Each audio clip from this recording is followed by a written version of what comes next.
కానీ రేవంత్ రెడ్డి గారు ఎంతసేపు ఎదుటి వాళ్ళ మీద బాడీ షేమింగ్, నువ్వు పొడుగెక్కున్నావు, నువ్వు అద్దాలు పెట్టుకున్నావు, ఏంది చిల్లర మాటలు, నువ్వు ముఖ్యమంత్రివా ఏమన్నా స్ట్రీట్ రౌడీవా? స్ట్రీట్ రౌడీలు కూడా నీకంటే మంచిగా మాట్లాడతారు.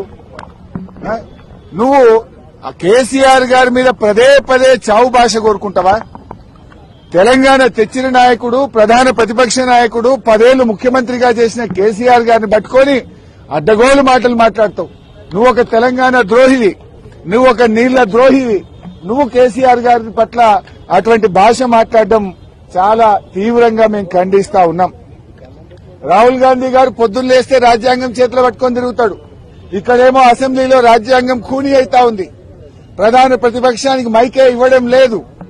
అందువల్ల మేమందరం కూడా ఇక ఈ శాసనసభలో కూర్చున్నా వేస్ట్, మైక్ ఇవ్వకుండా ముఖ్యమంత్రిని తిట్టద్దంటాడు.